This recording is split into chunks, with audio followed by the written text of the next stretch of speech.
जमाई ने स्टेटस लगाया, my wife is my life. सास बोली जमाई नहीं बेटा मिला है। उसी औरत के बेटे ने 2 दिन बाद स्टेटस लगाया, my wife is my life.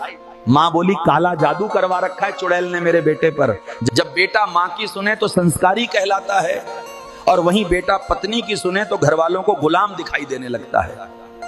4 रिश्तेदार एक दिशा में तभी चलते हैं जब 5वां कंधे पर हो।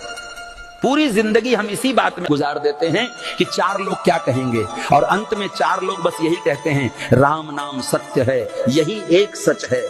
एक मर्द को तब दुख नहीं होता है जब वो मेहनत मजदूरी करके घर की जिम्मेदारियां पूरी करता है। एक मर्द को सबसे ज्यादा दुख तब होता है जब उसे पता चलता है कि जिसके लिए वो दिनों रात मेहनत करता है वही लोग उसे 2 कौड़ी का समझते हैं। इसलिए आपके घर में जो भी कमाने वाला है उसकी इज्जत किया करो, चाहे वो आपका भाई हो या पिता। जिन औरतों को ये गलत फहमी है कि वो पति के बिना भी जी सकती हैं, पति के बिना घर चला सकती हैं, उन्हें बस एक बात समझ लेनी चाहिए, समय रहते अपने पति की कदर कर लो। जिस अहंकार में आकर तुम अपने पति को उल्टा सीधा बोल देती हो, उसी अहंकार का घमंड उस दिन चकनाचूर हो जाएगा जब पति तुम्हारे साथ नहीं रहेगा। जब तक पति है तुम रानी हो, और जिस दिन पति नहीं रहा उसी दिन तुमको नौकरानी जितनी भी इज्जत नहीं मिलेगी। इसलिए पति है तो तुम्हारा वजूद है। धूप में बाप जलता है, चूल्हे पर माँ तपती है, तब जाकर एक औलाद पलती है, और औलाद कहता है माँ बाप ने हमारे लिए किया ही क्या है।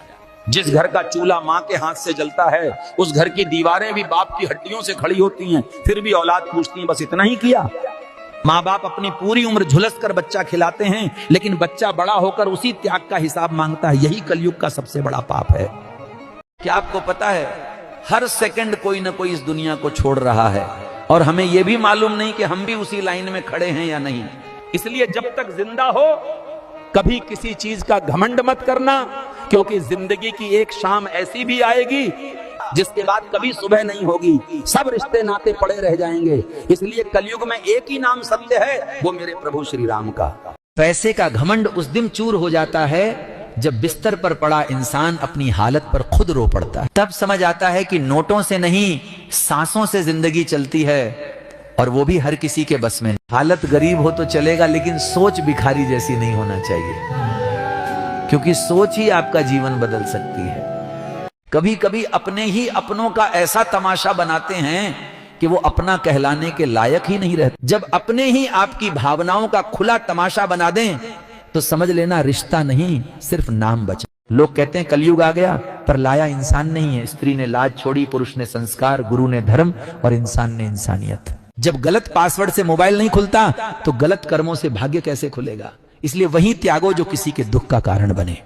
माँ की गोद से बड़ा इस दुनिया में कोई सुकून नहीं जो बिना कहे हमारा हर दर्द समझ ले। लोग कहते हैं मजबूत बनो, पर सच ये है माँ के बिना सबसे मजबूत इंसान भी अधूरा होता है।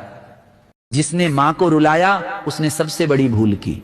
जो माँ के चरणों का मान रखे उसका भाग्य खुद साथ देता है। श्री कृष्ण कहते हैं जब तुम दूसरों से तुलना करना छोड़ देते हो तभी तुम्हारी आत्मा को शांति मिलती है। श्री कृष्ण कहते हैं जिस घर में माँ की ममता और पिता का साया हो वही घर असली मंदिर होता है। परिवार की कीमत तब समझ आती है जब वही अपने हमसे दूर हो जाते हैं। बोलो राधे राधे। कुछ लोग कहते हैं दहेज लेना गलत है। अगर दहेज लेना गलत है तो गरीब लड़के से शादी क्यों नहीं करते हो? अगर लड़का कमा नहीं रहा है तो रिश्ते वाले तो छोड़ो, उसके अपने घर वाले ही रोज ताने मार मार कर उसे अंदर से खोखला कर देते हैं। इसलिए जब तक बेटा कमा रहा, सबकी इच्छा पूरी कर रहा है, तब बेटा है। ये दुनिया ही मतलबी है। बात कड़वी है मगर सत्य है। हमेशा औलाद ही गलत नहीं होती, कुछ घरों में माँ बाप भी गलत होते हैं जो एक संतान के मोह में दूसरी संतान के साथ अन्याय कर बैठते हैं। और दुख की बात यह है कि जो बच्चे सिर्फ अच्छा बनने का दिखावा करते हैं अक्सर वही माँ बाप के ज्यादा प्यारे बन जाते हैं। मोह में अंधे माता पिता एक बच्चे को सिंहासन देते हैं और दूसरे को सिर्फ उम्मीद, और फिर कहते हैं हम दोनों को बराबर मानते हैं। पक्षपात का जहर एक बार घर में घुस जाए तो भाई भाई दुश्मन बन जाते हैं, और माँ बाप को एहसास तब होता है जब घर बिखर चुका होता है। इसलिए मैं उन माँ बाप से कहना चाहूंगा कि आपको रामायण जैसा घर चाहिए या महाभारत जैसा, ये चुनाव आपको करना है। सीताराम बोलना पड़ेगा।